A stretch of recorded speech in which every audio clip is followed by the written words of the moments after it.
How's the high life? Prone to fits of mania, narcissism, and power failure.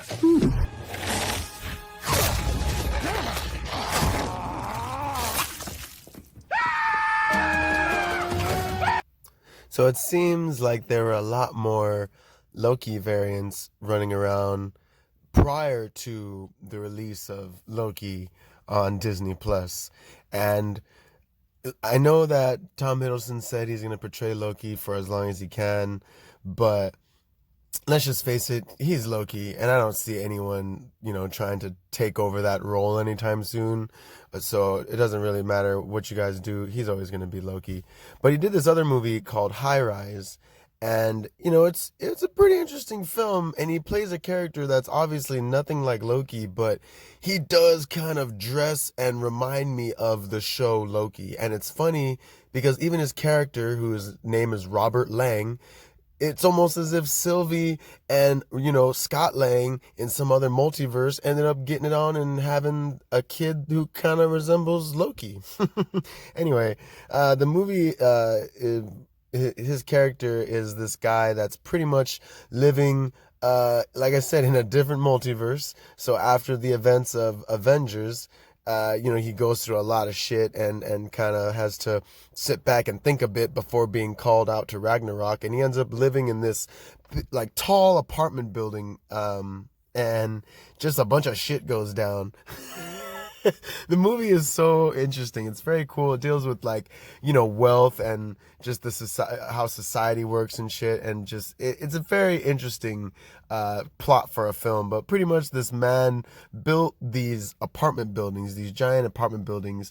And, you see Tom Hiddleston shirtless. So I guess that's kind of cool because, hey, Chris Hemsworth isn't in this. Remember, this isn't an Avengers film. So we gotta show Tom Hiddleston some shirtless love for reasons.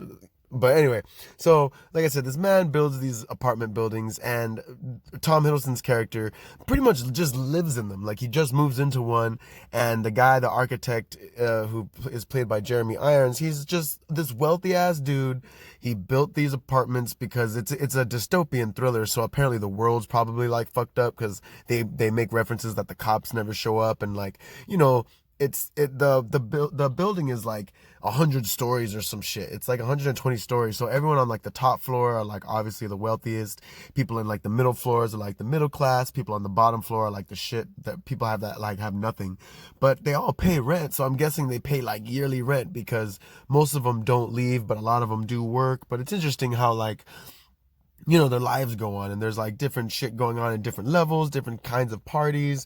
It's pretty interesting, and there's different stories going on. So people going through things that live there and blah, blah, blah.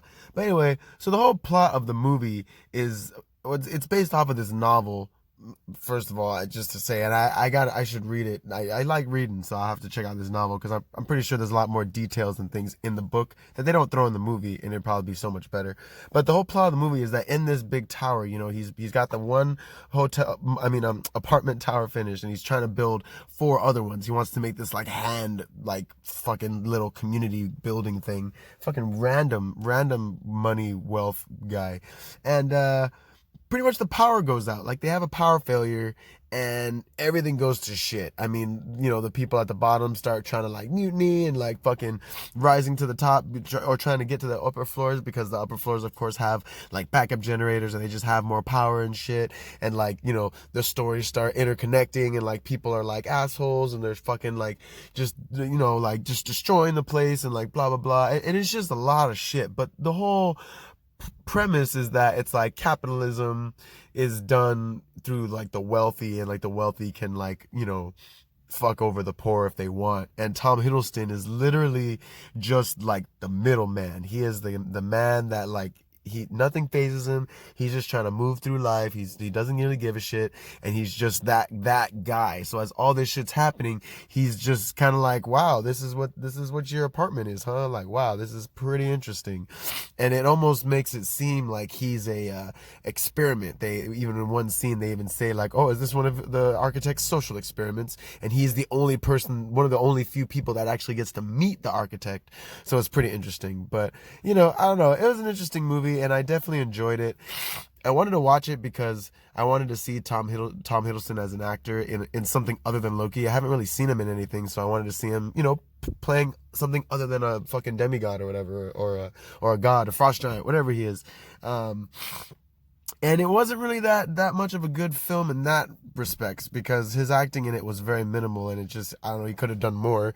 But the movie was, it was kind of bland, but it was intriguing, and it was cool because of the other characters. But if I was to just base it off of Tom Hiddleston, I mean, it was definitely like all right. Like I said, I'd rather just read the book, and the book probably has so much more depth and detail in like what's going on in the building, around the world, with these people, versus just what you see on screen, which is still cool, but again, it could just probably be better. But yeah, for the most part, this movie was cool. Apparently it did take place, Tom Hiddleston did make this movie in between Avengers and Ragnarok, so it's quite interesting that, now that the multiverse is like busted open and he's been through all this shit, I could totally see him in some universe being sick of dealing with all this bullshit in space and just coming to, snagging a job as a doctor and just living a quiet, reserved life of luxury in the high rise.